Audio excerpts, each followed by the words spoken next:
So just an update to yesterday's video. Intake that went out the door, retextured, reappeared. The story behind that, we bought a wetflow bench in 2003 from Mondello. Suppose it was the first one to the public. And within a few months, just did nothing with port textures and did everything to get the wet flow coming out the other side looking a lot better. And we called it carbide.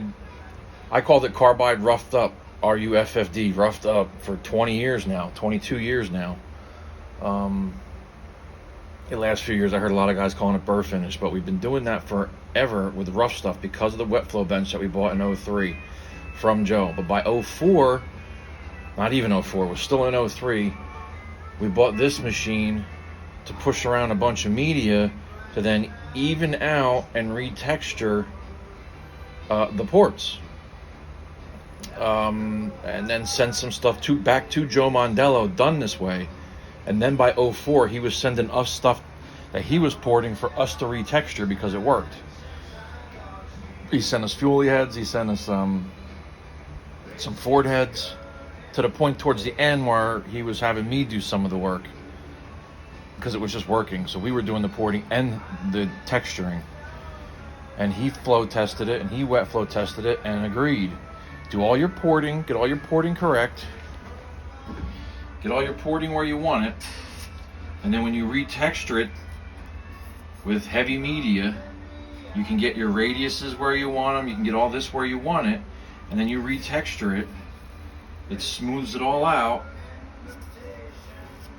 Then you revalve job, then you redeck.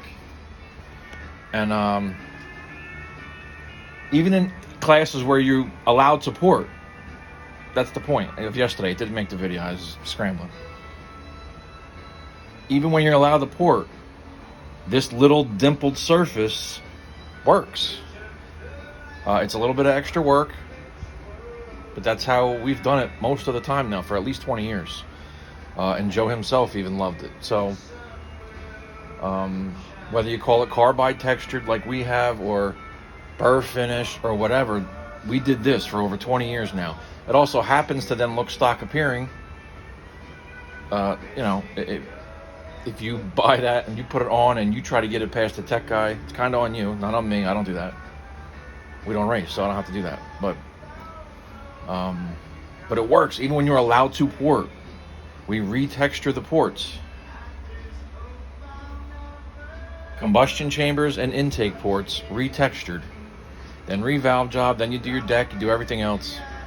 And it just takes even a carbide cut that's a little, it's rough, it's textured, I get all that, but this media makes it like the original 40 grit cast look, yet takes any high spots, low spots, adds a little volume, blends everything real nice, and then when you come back in with your valve jobs, this was a 52. Once you come back in, it just lands perfect.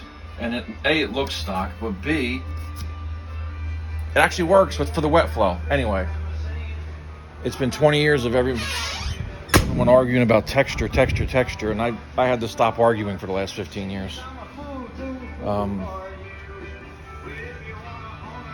It's good to see people finally agreeing that you need stuff to be textured, because 15 years ago you couldn't convince people, no matter how many races you won, track records you set, how many Joe Mondello himself said, holy shit, Rich, look at that. And people still had to go get CNC. They didn't get it. Things don't have to look good. They don't have to look pretty. They have to work. And that is a very effective way to move everything around. Out of coffee. It's pumpkin spice season, apparently.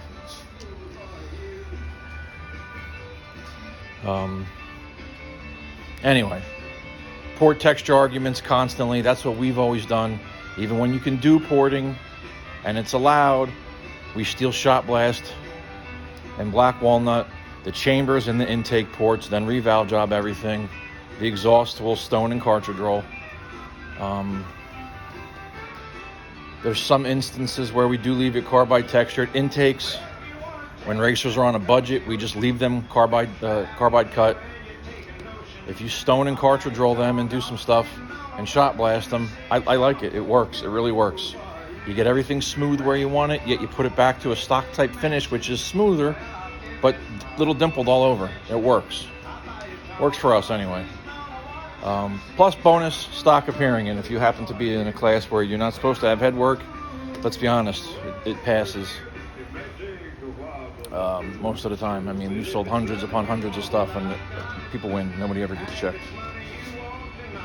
So that's it. That was the point of yesterday's video, and it didn't make the video, and blah, blah, blah. That's just some more information for the texture wars argument. Back to work.